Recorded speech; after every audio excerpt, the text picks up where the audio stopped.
Hello, everyone. Tonight I will take you into a mysterious story that few dare to speak of. A story whispered in a remote village, where even the mention of a certain abandoned house makes people shiver. If you're ready, sit tight because once we begin, there is no turning back. On the edge of an ancient forest stood a decrepit, abandoned house, a place untouched by time for over 50 years. The structure sagged under the weight of its own dark history, its windows like hollow eyes staring out into the woods. Villagers spoke of it only in hushed, fearful tones. They shared a chilling warning. Anyone who dared to enter the house after nightfall never came back the same. The stories painted a terrifying picture of the house's nightly activities. When darkness fell, the silence of the forest was broken by sounds from within its rotting walls. There were sharp, rhythmic knocks that seemed to answer the wind.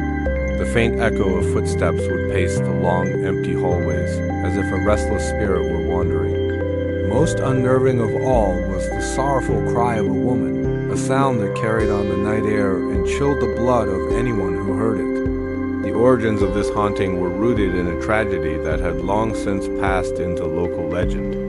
A lifetime ago, a family of 3 had called the house their home. They lived a quiet life until one fateful night when they vanished without a trace. No one ever saw them again. The only clue left behind was a series of dark, sinister bloodstains that had soaked deep into the wooden floor, a permanent reminder of the horror that had unfolded there. In the village, amidst the fear and superstition, there was also a seed of curiosity. 3 young men, known for their bold and adventurous spirits, grew tired of the endless whispers and unanswered questions. They decided they would be the ones to finally uncover the truth hidden within the abandoned house.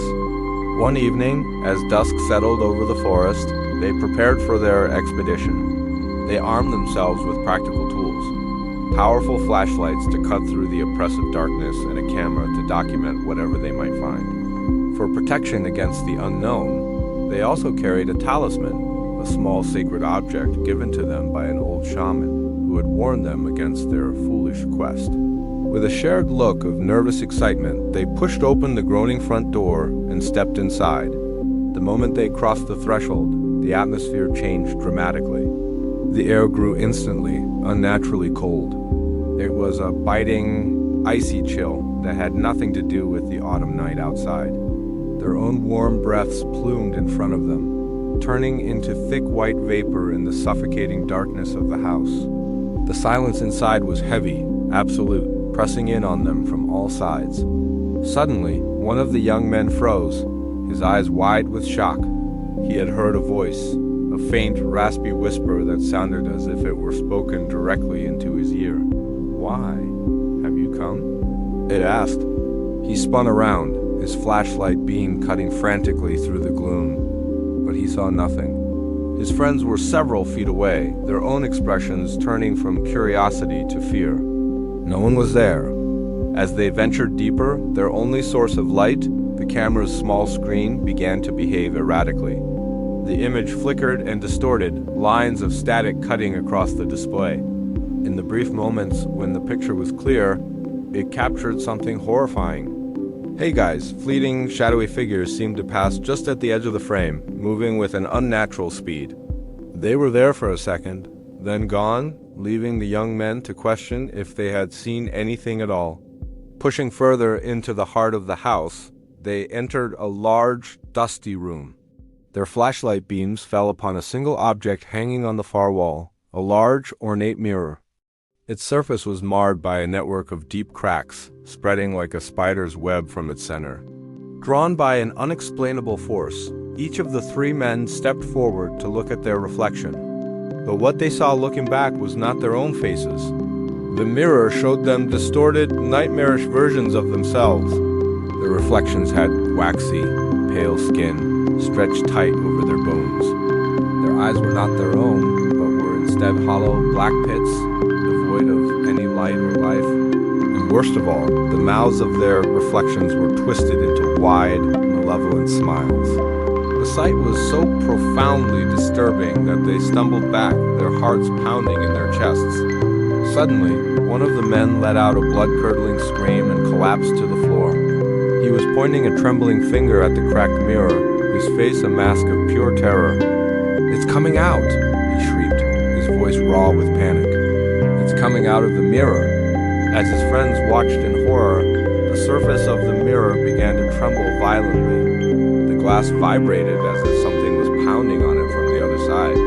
The horrifying illusion of hands, long and skeletal, appeared to be clawing their way through the glass, trying to break free into the room. A wave of pure panic washed over the group. All thoughts of uncovering the truth were gone, replaced by the primal urge to escape.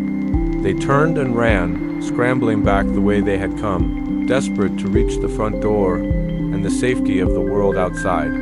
But when they reached the entrance hall, they were met with a sight that sealed their doom. The door was gone. In its place was a solid, unbroken wall of aged wood and plaster, as if a door had never been there at all. They were trapped. The house, now fully awake, began its final assault.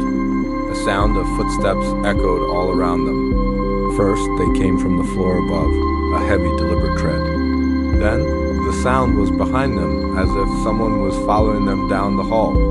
Finally, the footsteps sounded right next to their ears, accompanied by an icy breath on their necks. In a last desperate act, one of the men remembered the shaman's talisman. He pulled it from his pocket and, with a final surge of courage, pressed it against the surface of the haunted mirror.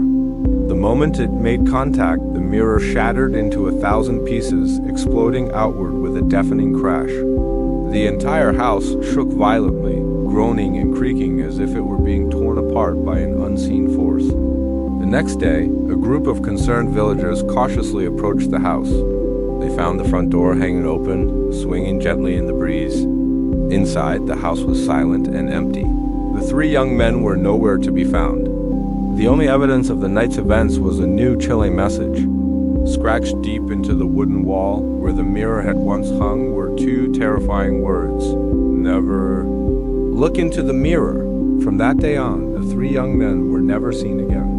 But every night, villagers claimed that in the shattered remains of the mirror in that house, they could still see the faint reflection of three figures, waiting.